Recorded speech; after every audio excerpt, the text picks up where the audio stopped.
அனைவருக்கும் வணக்கம். இன்று மீண்டும் ஒரு நல்ல கதையில் உங்களை சந்திப்பதில் மகிழ்ச்சி. ஒரு சிறிய கிராமத்தில் சூர்யா என்ற இளைஞன் வாழ்ந்து வந்தான். அவனுக்கு ஒரு கனவு இருந்தது.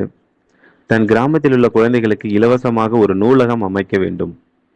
ஆனால் அவனிடம் பணம் இல்லை. அவன் சில முயற்சிகளை செய்தான். ஆனால் பலர் அவனை பார்த்து சிரித்தனர். உன்னிடம் பணமே இல்லை, எப்படி நூலகம் கட்டப் போகிறாய்?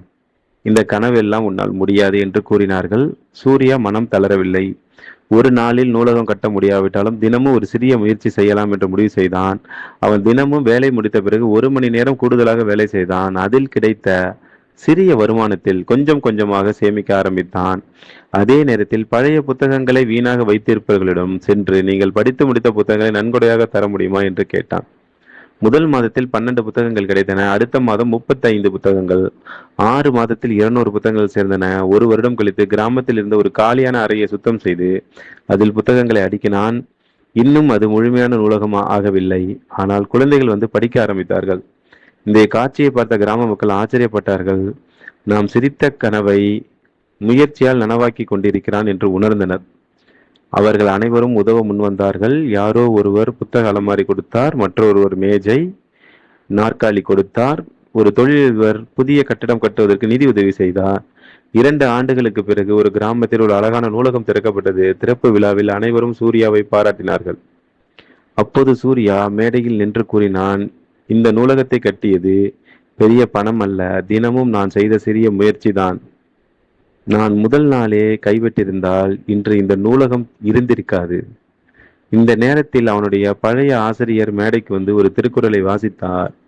தெய்வத்தால் ஆகாது எனினும் முயற்சி தன் மெய் வருத்த கூலி தரும் என்று கூறினார். அந்த குரலுக்கு உயிர் கொடுத்தவன் சூர்யா. அனைவரும் எழுந்து நின்று கைத்தட்டினார்கள். இன்று அந்த கிராமத்தில் குழந்தைகள் ஒரு பெரிய பாடத்தை கற்றுக்கொண்டார்கள். வெற்றி என்பது அதிர்ஷ்டத்தால் வருவதில்லை, தொடர்ச்சியான முயற்சியால் வருவது. நண்பர்களை, இந்த கதையின் மூலம் நாம் தெரிந்து கொள்வது, நாம் முயற்சி செய்தால் கண்டிப்பாக வெற்றி கிடைக்கும். முயற்சி செய்யாதவனுக்கு தான் வெற்றி கிடைக்காது. எந்த ஒரு விஷயத்தையும் நீங்கள் அடைய வேண்டும் என்றால் அதற்குண்டான முயற்சியை தினமும் ஒரு மணி நேரம் எடுங்கள்.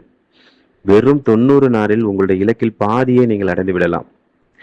ஏதோ ஒரு முயற்சியை இன்று முதல் நீங்கள் ஆரம்பியுங்கள். ஒரு சிறிய டைம் டேபிளை போட்டுக்கொண்டு ஒரு நாளைக்கு ஒரு வேலை என்று செய்யுங்கள். 90வது நாள் பாருங்கள், மிகப்பெரிய அளவு மாற்றம் ஏற்பட்டிருக்கும். இந்த உலகத்தில் அனைவரும் வெற்றி பெறத்திற்கு கடவுள் வாய்ப்பை கொடுத்திருக்கிறார். நாம் சிறு வயதிலிருந்தே நாம் ஒன்றை நினைத்துக் கொண்டிருக்கிறோம்.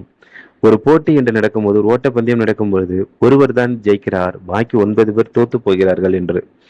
நாமும் அந்த 9 பேரில் ஒருவாள் அப்படி என்று நாம் எப்பொழுது நம்மளுக்கு எண்ணம் தோன்றும். ஏன்னா ஒருவர் தான் ஜெயிக்க முடியும், அவன் நம்மளால் இருக்க முடியாது அப்படி என்ற எண்ணம் நம்மளுக்கு வரும். அது வாழ்க்கை அல்ல, அது ஒரு ஓட்டப்பந்தயம். பட் உங்கள் வாழ்க்கையில் நீங்கள் கண்டிப்பாக ஜெயிக்கலாம். ஏனால் இந்த வாழ்க்கையில் உங்களுக்கு போட்டியாளரே கிடையாது. நீங்கள் ஒரு கதவை சாத்தி கொண்டு உள்ளரே உட்கார்ந்து படித்து நீங்கள் மிகப்பெரிய அலுவலக ஆபீசராக மாறலாம். ஏனால் உங்கள் வாழ்வில் உங்களுக்கு போட்டி கிடையாது. அதை மட்டும் ஞாபகம் வைத்துக் கொண்டு முயற்சிக்க தொடங்குங்கள். எந்த முயற்சி எடுத்தாலும் அதில் கண்டிப்பாக நீங்கள் வெற்றி அடைப்பீர்கள். இது எழுதப்படாத விதி. நன்றி, வணக்கம்.